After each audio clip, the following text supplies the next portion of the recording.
welcome. Welcome on in to the coaching circle. We're truly glad to have you here. We are glad that you're with us every week. And today's topic is something that affects all of us. We're talking about how to feel safe. How to feel safe. What is safety? So, not so much about crossing the road, more how to feel safe within yourself, within your environment, with the people you're around. Who wants to kick us off on a conversation on safety? I'll start. So safety for me, it all starts within the body. And once I started to like regulate my nervous system through just like meditation practices, and there's this technique called the havening technique, and I'll just like briefly demonstrate it. You just like rub your arms up and down, like kind of like you're giving yourself a hug.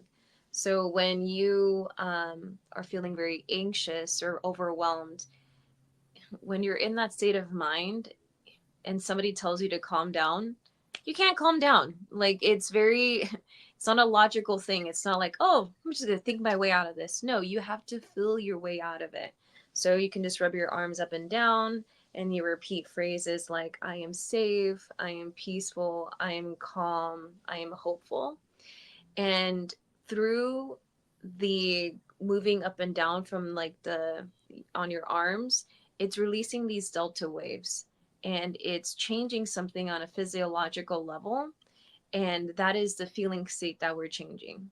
So we're able to now feel safe and then reaffirm with the words that we are feeling safe. So this is a good technique that I have used before when I'm feeling like anxious, overwhelmed. It helps me just to get out of that, and I feel safe within my body. And it's a consistent practice. I don't just do this once every blue moon. I do this like consistently, apart from like meditations, gratitude, um, just feelings of gratitude. I like to practice that throughout the day, so then I have feelings that I'm feeling on a consistent basis and feeling safe. So when I feel safe within my body, I'm able to read people and situations a lot more accurately. And if somebody is also giving me like genuine love and support, kindness, I can sense that and I feel safe with them. But with people who are triggering my nervous system or putting me in a fight or flight, or I don't feel like I can trust them, I pay attention to that because it's like my intuition's telling me I don't know if I trust this person, they don't feel safe. That's something to note because if you don't feel safe, you're not able to read people's energies as accurately or the situation. So I feel like it starts with ourselves, and then we're able to bring that in and move around in the world and navigate the world more on a consistently, I don't want to say effortless, but you feel a little bit more aligned in the decisions that you're making and being around people and places that are going to further confirm and feel safe for you. Great. I feel we need to start further back because I've just realized listening to you that if I'd listened to this um, before I started my inner work journey, I wouldn't understand what you're saying because I didn't realize that I didn't Yeah. feel safe. It wasn't a thing that was there at the, it wasn't front and center that I'm not feeling safe. Yeah. So maybe let's go there. What does it mean to feel unsafe? Mm. When you don't when you don't feel safe, I feel like safety for me became feeling safe within me to be myself too. I don't know if I had like a sense of like identity before when I was like younger. Like I probably didn't feel safe to do that. Feeling unsafe, I think it's just when you're running on fight or flight senses all the time. You're hyper vigilant on other people, what they're doing, what they're not doing. Your focus is more outward and like trying to Mm. make sure you're safe by controlling things and situations, or how you're being perceived, or how you getting, it's not like a conscious thing. Like looking back at it, like it's more of like fear based, and it's didn't, you can feel it on a physiological level that you're anxious, you're overwhelmed, you will start to develop health problems. Like for me, I used to have gut issues. I used to have like, I was like bloated, like just didn't feel good. And in that chakra, I think it's like the sacral chakra, if I'm not mistaken, that's like has to do with a lot of like feeling safe, feeling like, safety within you. And so a lot of people who don't feel safe tend to have a lot of digestive problems and issues in that tummy region. So it's so crazy that a lot of ailments and illnesses, if depending on what part of the body, it's like tied to a certain chakra.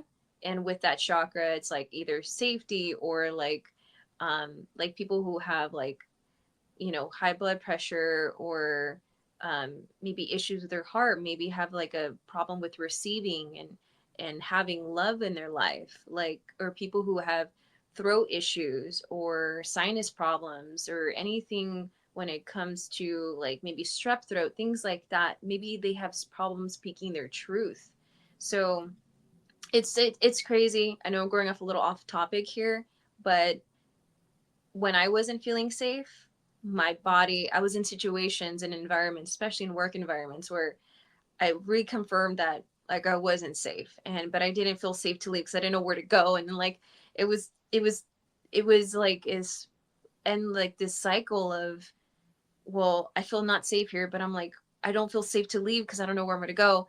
But it's like I had to feel safe within myself finally, and like cultivate that and been like, okay, I don't know what's out there. I don't know what else is out there, but I have to feel safe enough in myself to trust that there's something better, because staying here is only going to make this what I'm feeling worse.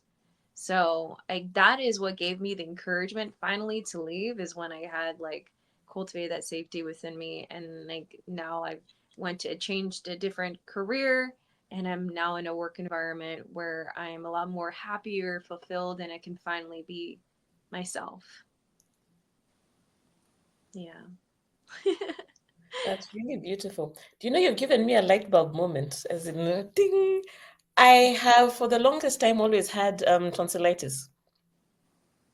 Every year, once a year, I even this year I got it.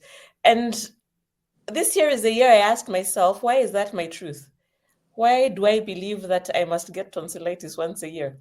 And I was questioning that. But then there's something you've just said. You've just said that it might be something, an issue with speaking, safety, speaking your truth. And I've just thought, huh, something for me to look into. Huh? Yeah, Yeah. yeah. Well, this is this thing of safety is something that I've been working through recently. So I can tell you all the things that I feel when I don't feel safe.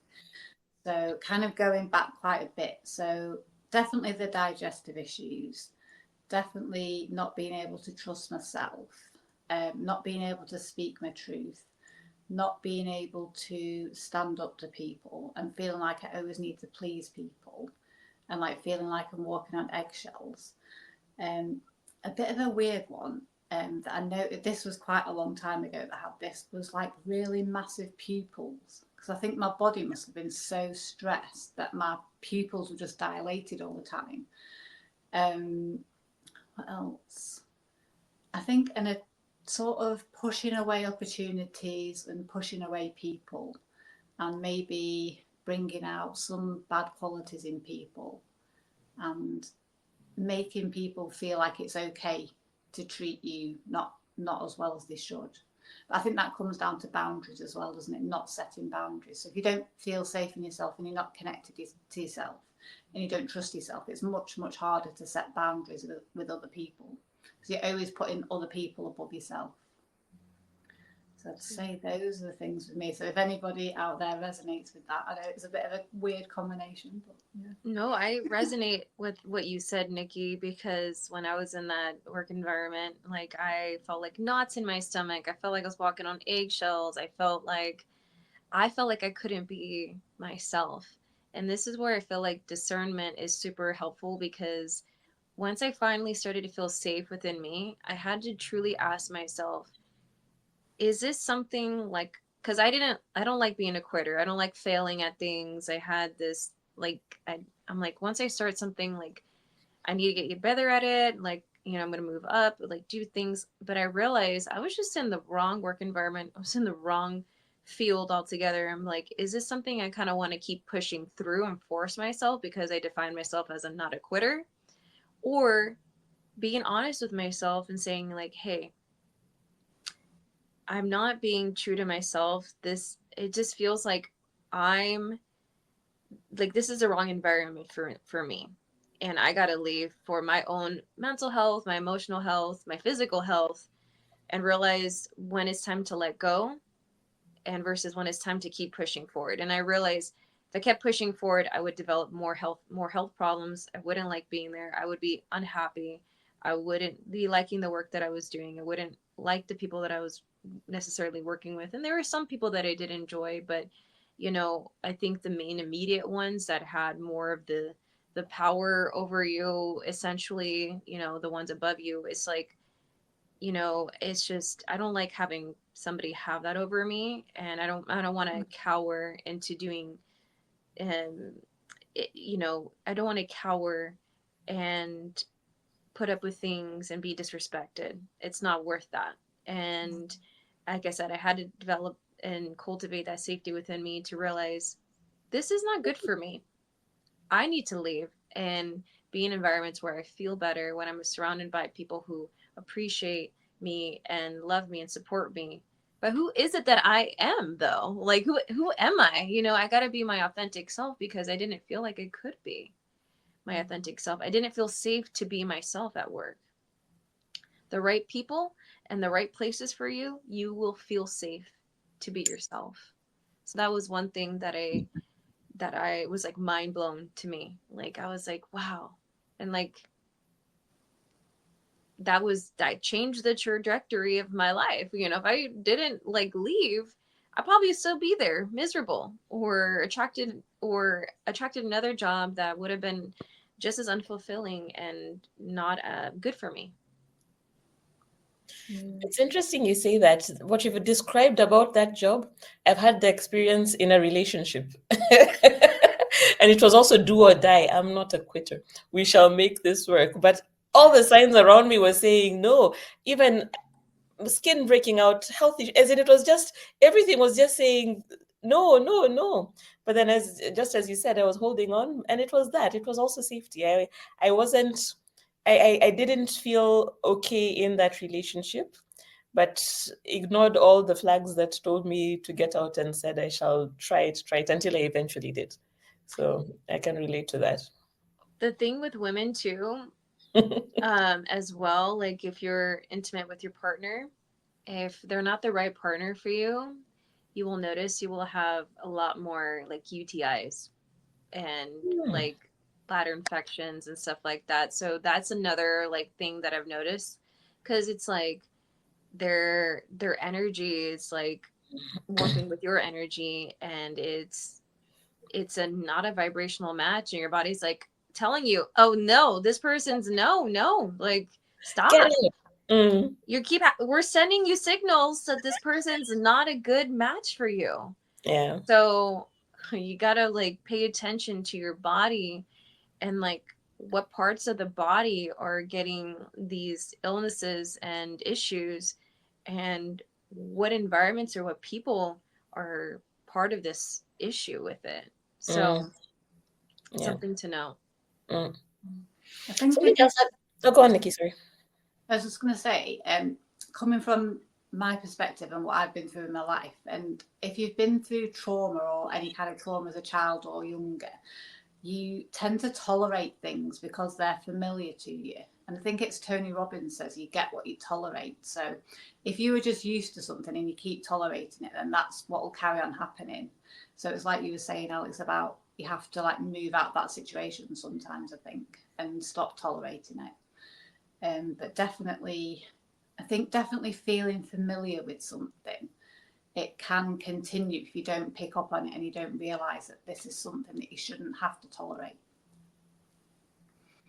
I'm reading a book and I forget the name of the book, but in there there's a story about a child who was maybe 1 year old who was being abused by the mother. Then, when the authorities came to take the child from the child was clinging on to the mother because this abusive parent is the only person they know. So Mm. it's that better the devil you know. So it's the same with us, and I agree with you fully on the traumatic background, background with trauma. I was thinking of emotional flashbacks. Mm. When you do have an emotional flashback is when PTSD, you'd get a flashback and maybe see whatever it is that happened, but an emotional flashback doesn't have any pictures. It's just whatever feeling you had in that situation just comes back to you, possibly without any visible context. And that's something, my own experience, that's something that has made me feel unsafe. And it's very it distorts your view. You don't really know what's happening. It's No. hard to understand what's going on because maybe you're just in a familiar setting and maybe there's one strange little tiny thing that has ticked off this emotional flashback. And so Mm. you're suddenly just not feeling safe. You're suddenly feeling completely out of sorts. And just to say that this happens, it's a real thing. I like Pete Walker. He has a book on this complex PTSD, Oh yeah. thriving and not surviving. Yeah, and he gives a whole list of things that you can do if you do find yourself in such a situation, like covering yourself up in something warm or becoming aware of the fact that that's what's going on. And these are factors because sometimes it can feel like you don't know it. You feel like you don't know yourself because you don't know what's happening. Mm. But if you do have these resources and understand that this is something that others also experience, you're not alone, then it can help you build the bridge into becoming more comfortable with yourself, understanding that your system is not fighting you. You're okay, you're safe, and understanding that safety within yourself. And part of it is telling yourself that I am safe now. I'm an adult now, I'm a big person, I'm strong. I am safe now, I can take care of me. Mm. Yeah, I think when I've had those before, I've just thought I'm just a bad person, and these are just my feelings. And then I think you sent me a video about recognizing that you've had trauma in the past, and then you have to like look at yourself and be like, okay, this happened to me. It was nothing I did. It wasn't my fault. This happened to me. Then I've had responses to this, normal trauma responses to this, and it's just about acknowledging that and being like, that's in the past now. So that's draw a line under that, and then I'm okay. I'm safe now, and I can carrying forward. If you can do that somehow, then I think that's like definitely the foundation to healing. To just have self-compassion, isn't it, and recognizing that this is something that any human being would react in the same way or a similar way if they'd been through the same thing as well. Absolutely. So, do we have any inner work hacks for safety? Does any come to mind? Something that we can guide to make someone feel safe?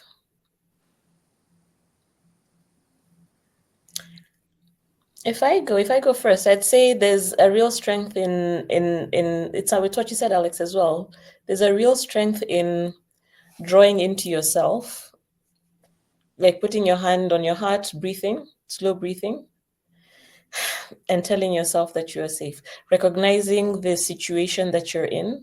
So drawing yourself from whatever it is that's going on in your mind, because your mind can create stories around the situation that you're in, drawing yourself in and telling yourself that you are safe. And also believing in your self-worth, believing that your humanity, your divinity, you yourself as being here, you have the right to be here on earth. You're a very important person, and you are love, and you are loved. So from that basis, then you can begin building the safety within yourself, and then you can then experience that wherever you are. Yeah, I think also what helps is while we're cultivating that safety within ourselves, it's really nice to have like a friend in this journey that understands exactly what we're talking about. So I like to feel that the best people that are in alignment for us, that are going to be a good support system while we're also cultivating that safety within ourselves is to have somebody who's doing the inner work that um, that is able to be your rock too, and you guys, you know, help support one another and to share insights with and to share wins and breakthroughs, because it's like the old version of you wouldn't have thought about setting that boundary with that friend, or let alone cut them off because they were a toxic friend. And deciphering who now in your life is like safe for you and who's not, it's like you may feel that the people around you are probably toxic. You're like, wow, like now that I'm cultivating the safety within me, notice that this person's showing up inconsistent in my life. There's not somebody I can trust and rely on. And do I feel safe enough to let them go? And that is when you know you're doing enough of the inner work, because you feel safe enough to let people go that aren't serving you, and aligned, and will find people that are better for you and that are doing this inner work journey, that are more in alignment with you, and you will feel more safe with. Not only will you feel safe with these people, but you'll cultivate better connections of relationships and friendships with these people. That this is what you've always wanted. This is something we all want, but now you have the emotional and energetic capacity. You've expanded your energetic container to now feel safe to receive that of which you've always wanted, which was the deeper connection with yourself, the deeper connection with other people. But you can only meet people as deep as you've met yourself. So that's also the fun part. It's like, oh, if I want to have deeper connections, like I got to go deeper within me, feel safe within me, and you will start to realize who's willing to meet you there and who's not. I think for me, the first thing is to actually look at what I've been through, look at what happened to me as a child, and be like, wow, I'm still here. I got through all that, and feel like all the emotions, like this was really bad what happened to me, and like have a cry and like really be there with that child and feel sorry for that child, and then be like, wow, I've got here, and I'm not that bad a person considering. Like I'm kind of okay considering. And then I think it's about connecting with myself more and connecting with a higher power. So like the divine or God or the universe, whatever you want to call it. So for me, it's about meditating and really making a connection with that divine being or divine energy, and coming back to myself and trusting myself. Yeah, and with anything, it takes consistency, and consistency is key. And when we prioritize this and we're feeling safe within ourselves and make that a priority every day, you'll start to feel different. Your energy will be different. Like people won't try you, you know, people won't try you like that. If they're not a good person, I'm like, oh, this person seems like they're not gonna like, I can't mess with them. And even if they did try you, they're gonna like nip it in the bud and be like, who do you think that you are? You know, like you're gonna do so in a way that still like you act within character. You can set those boundaries, but you can be firm about it. And you don't have to be crazy. You don't have to be, you know, yelling or saying profanity, things like that. I think when you feel safe within yourself, you have this calming confidence about you that people can't mess with. They can't trigger you to get an emotional reaction from you, because you're going to be like, this is even worth my time, but I'm going to make it very clear with you that you're not going to be in my life anymore. So I think you'll have this, when you feel safe within yourself, you start to build that confidence, build a momentum that you can set those boundaries confidently. And it may take trying this out with a stranger first and then moving that to a friend or a family member. But it does take a little bit of practice. And the more that you do it, the more like you'll know this like the back of your hand. Mm. I have an activity that I actually did myself in terms of figuring out the people around me. So the activity was you write everybody you know. It was a lot of work, but right, everybody, you can cluster them in whatever categories you know them under.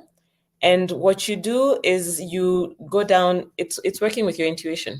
So you ask yourself, write the name. So Alex, and you ask yourself, what, hand on your heart or whatever, and ask yourself, what do I feel about Alex? Is she yes or no? And you don't think about it. It's not your head. You're not trying to not be mean to Alex. You're not trying to think what I should be saying about her. You're just asking your body very quickly, nanosecond. Yes or no, yes or no, yes or no.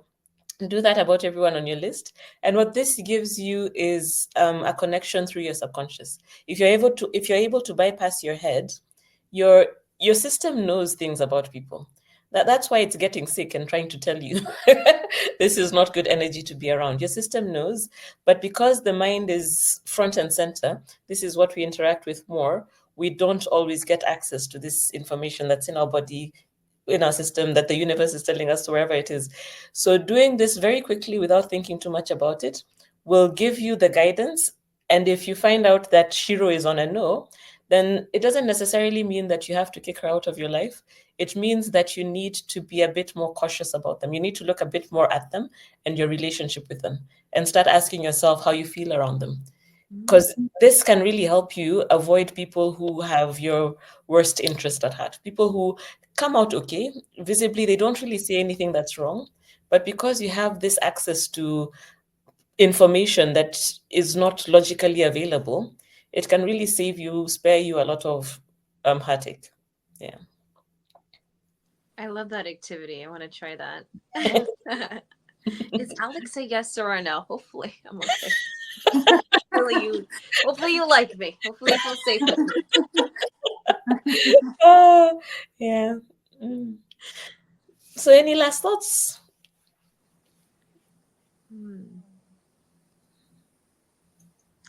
I think it all, like I said, it all starts with you.